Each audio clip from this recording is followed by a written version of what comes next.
Hello everyone, good morning. My name is Purnamanjali. I'm going to continue reading novel The House at Riverton. I don't know which part, but I want to tell you the title is Catching Butterflies. They have brought us to the spring fair by minibus. 8 in all, 6 residents, Sylvia and a nurse whose name I can't remember, a young girl with a wispy plait snaking down her back to sweep her belt. I expect they think that day out does us good. Though what can be gained from exchanging comfortable surroundings for a muddy oval of tents selling cakes and toys and soaps, I don't know. A makeshift stage has been erected behind the town hall, as it is each year, and rows of white plastic chairs assembled before it, but I prefer it here on the little iron seat by the memorial. I feel strange today. It is the beat. It is the heat, I'm sure. When I woke, my pillow was damp, and I've been unable to shake these old foggy sensations all morning. My thoughts are skimming, coming quietly, fully formed, then slipping away before I can properly grasp them. Like a catching a butterfly, it is unsettling, leaves me irritable. A cup of tea will see me, right? Where has Sylvia gone? Did she tell me? She was here only a moment ago, about to smoke a cigarette, talking again about her man friends and their plans to cohabit. The exposed skin on the top of my feet is cooking. I consider slipping them into the shade, but an irresistible sense of masochitic ennui beats me. Leave them where they are. Sylvia will see the red patch later. Will realize how long she has left me. From where I sit, I see the cemetery. The eastern side with its line of poplars, new leaves quivering at the suggestions of a breeze. Beyond the poplars, on the other side of the ridge, are the gravestones amongst my mother's. It's been an age since we buried her. A wintry day in 1922, when the earth was frozen solid and my skirts blew icy against my stockinged legs, and a figure man stood on the hill barely recognizable. She took her secret with her into the cold hard air, but I learned them in the end. I know a lot about secrets. I have made them my life. I am hot. It is far too hot forever. No doubt global warming is to blame.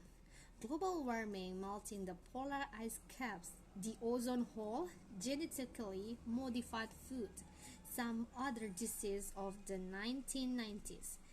The world has become a hostile place. Even the rainwater is not safe these days. That's what eating the War Monument. One side of the soldier stone face has been ravaged.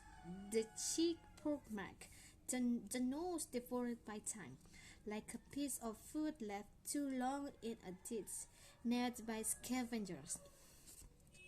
He knows about duty, despite he stands to attention atop the cenotaph as he has for 8 years, surveying the plains beyond the town. Hollow gas cast over streets towards the car park of the new shopping center, a land fit for heroes. He is almost as old as I am. Is he as tired? He and his pillar have become mossy. Microscopic plants thrive in the edge name of the dead. David is on there, at the top with the other officers, and Rufus Smith, the Rexman's son, suffocated in Belgium by a collapsed train.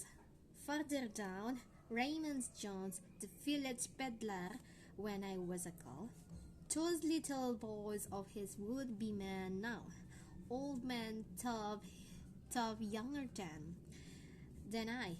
It is possible they are dead. No wonder he is grumbling. It is a lot to ask of one man to bear and strain of countless tragedies, bear witness in countless echoes of death. But he is not alone. There is one like him in every English town. They are the nation's car, a race of gallant caps spread across the land in 1919. A spate of determined healing. Such extravagant faith we had then in the League of Nations, the possibility of a civilized world. Against such determined hope, the port of disillusionment were lost. For every T.S. Eliot, for every R.S. Hunter, there were 50 bright young men espousing Tennyson's dream of the Parliament of Men, the Federation of the World. It didn't last, of course, it couldn't. Disillusionment was inevitable. After the 20s came the Depression, 30s, and then another war. And things were different after that one. No new memorials emerged triumphantly, defiantly, hopefully out of the mushroom cold war of World War II, had perished in the gas chambers of Poland. A new generation of the battle damaged were blown home, and a second set of names chiseled onto the base of existing statues, sons below fathers, and in everybody's mind the weary knowledge that someday young men would once again be falling. Wars make history seem deceptively simple. They provide clear turning points, easy distinctions before and after, winner and loser, right and wrong. True history, the past, is not like that. It isn't flat or linear. It has no outline. It is slippery, like liquid, infinite, and unknowable, like space. And it is changeable. Just when you think you see a pattern, perspective shifts, and alternative version is poorer, a long forgotten memory resurfaces. I have been trying to fix upon the turning points in Hannah and Teddy's story. Although these days lead to Hannah. Looking back, it seems clear. There were certain events in the first years of their marriage that laid the foundations of what was to come. It couldn't see them at the time. In real life, turning points are sneaky. They pass by unlabeled and unheeded. Opportunities are missed. Catastrophe unwittingly celebrated. Turning points are only uncovered later by historians who seek to bring order to a lifetime of tangled moments. I wonder how their marriage will be handled in the film. What will Ursula decide led them to unhappiness? Was it Deborah's arrival from New York, Teddy's election loss, the absence of an heir? Will she agree that the signs were there as early as the honeymoon? The future features fishable even by the dusky light of Paris, like fan flowers in the diapanos fabrics of the 20s. beautiful, trivial fabrics, so flimsy they could not hope to last.